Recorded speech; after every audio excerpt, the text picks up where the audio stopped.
The desert stretched endless and merciless, a wasteland of heat and silence broken only by the rasp of wind dragging sand across stone. Jack Calder moved like a man half dead, his boots sinking into dust, his lips cracked from thirst. The sun burned him without pity, but he kept walking, eyes fixed on the horizon, though he no longer knew what he searched for. He carried memories heavier than the revolver at his hip. A woman's laughter, sharp, mocking, haunted him, and sometimes it came as a whisper in the wind. "Cowboy, is your mind always between my legs? Is that why you look so lost out here?" The words were meant once in jest, but now they clung like a curse, taunting him as he staggered through the emptiness. The land smelled of dust and salt, iron and decay. Nothing forgiving existed out here. He had chosen it that way. After the war, after the betrayal, after watching a woman he trusted ride away with another man, he no longer wanted towns or whiskey halls or prayers. The desert did not lie, it simply devoured, and he thought perhaps that was what he deserved. He saw her first as a mirage, crouched beside a wagon that leaned drunkenly on one wheel. Her dark hair tangled with the wind, her skin burned by the same sun that had flayed him raw. Yet when she lifted her chin, her gaze was sharp enough to cut, and Jack realized this was no ghost. A Lakota woman stood before him, a broken wagon at her side, and distrust like iron in her posture. They stared at one another, neither willing to speak first. She clutched a bundle close to her chest, one hand hidden in her skirts where Jack guessed steel waited. He touched the brim of his hat, slow, measured, as though he approached a coiled snake. "I ain't looking for trouble," he rasped, voice rough as gravel. Her reply came in accented English, calm but cold. "Then walk on." The wagon's wheel lay shattered, splintered beyond repair. The desert would swallow her within a day, maybe two. Jack considered leaving her. God knew he was no savior, but the part of him that still bled from old wounds hesitated. Something hissed at the edge of the silence. A rattlesnake, its scales glinting, slid from the rocks behind her. She did not see it. Jack's revolver cleared leather in one fluid motion. A single shot cracked the air, ringing through the desert. The snake writhed and lay still. The woman spun, knife flashing from her skirts, eyes ablaze. "You could have aimed at me." "If I had," he said, lowering his revolver, "you wouldn't be talking." They held that tension a long moment, predator and prey unsure which was which. At last she lowered her blade, though her stance stayed coiled. "What do they call you?" Jack asked. "What does it matter?" "It matters 'cause I just saved your hide. Seems fair I know who I saved." She gave a small, bitter laugh. "A Hyoka. Remember it if you plan to bury me after I die out here." Night descended with sudden chill. They built a fire from dry scrub, its glow barely holding back the black around them. Coyotes called in the distance, their cries long and hungry. Jack sat with his back to a rock, revolver near his knee, eyes half on the shadows and half on her. "You look lost, Cowboy," she said after a stretch of silence, her voice carrying both mockery and curiosity. "Is it because your mind is stuck between my legs instead of on the trail?" The word struck him harder than any bullet. The same jeer from his past, rising again from another mouth. For a heartbeat, he could not breathe. Then he gave a dry chuckle, though his throat burned. If my mind was there, I wouldn't have noticed that rattler about to take your ankle." Her eyes narrowed, but a flicker of amusement touched her lips. "Maybe. Or maybe you just shoot to show off." He smirked faintly. "You'll figure me out if we live long enough." Silence stretched again, filled only by the hiss of the fire. He studied her face in the glow, saw lines of fatigue beneath her defiance, saw the strength it took for her not to flinch at every sound in the dark. She was no more helpless than he was whole. The coyotes grew closer. Their howls split the night, echoing across stone and emptiness. Jack reached for his revolver, felt the weight steady his hand. A Hyoka gripped her knife tighter, knuckles white. Then the ground trembled faintly. Hooves. Multiple horses, drawing nearer.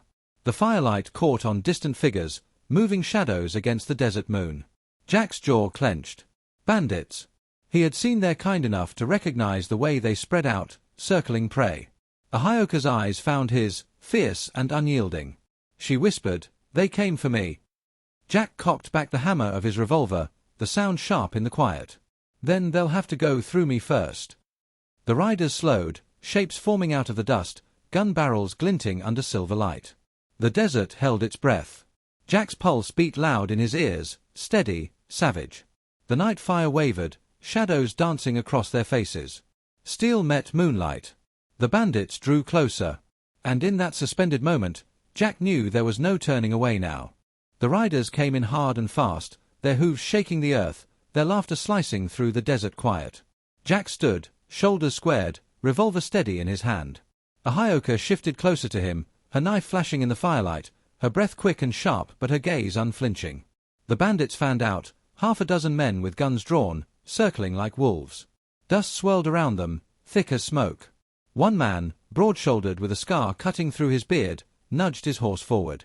"Step aside, cowboy," he called, voice thick with arrogance. "We only want the squaw." Jack's jaw tightened. He spat into the dust and said nothing. His silence was answer enough. The scarred man sneered and gave a signal. Guns lifted. The desert erupted. Jack's revolver barked thunder, each shot quick and brutal. A rider toppled from his horse, another reeled back clutching his chest. Ahioka moved with startling ferocity, ducking low, slashing a man's leg as he charged near, sending him crashing to the ground. Bullets screamed past them, tearing into stone, kicking up shards of sand. Jack fired again, spinning, feeling the recoil tear into his arm, smoke stinging his eyes. One bandit charged too close. Jack's gun clicked empty. The man raised his rifle, but Ahioka struck first, her blade driving deep, her face fierce and unyielding. Blood sprayed, hot and sudden. The man crumpled. Jack snatched up his fallen rifle, swung it around, and fired into the dark. Horses screamed, the night alive with chaos. When silence returned, it came heavy and absolute. The survivors had fled, their shapes swallowed by distance. 3 bodies lay near the fire, twisted and still. The smell of blood hung thick, mingling with smoke. Jack's breath came ragged, his hands trembling though he fought to steady them. He dropped to one knee, pressing a hand to his side where a bullet had grazed him. Pain seared through him, sharp enough to blur his vision. Ahioka was suddenly at his side, her hands quick, steady, pressing cloth against the wound. "You fight like a man who has nothing left to lose," she murmured. "Maybe that's the truth," Jack answered, his voice low. "Or maybe I've just been waiting for someone to fight beside." Her eyes searched his face, unreadable, then softened for the first time. She bound the wound tight, movements gentle but sure. For a fleeting moment, Jack felt something he hadn't in years, safety, not in the desert or the gun at his side, but in the presence of another. The next day broke pale and cold.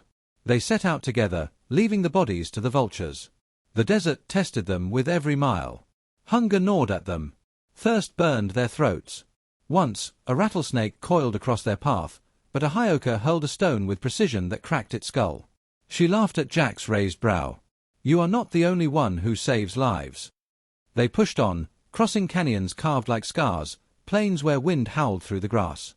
Settlers they passed eyed them with suspicion, one ragged cowboy, one Lakota woman, but no one dared interfere. Jack noticed how Ahioka carried herself, proud even when weary, defiant against every glance. He admired that defiance, though he did not say it aloud.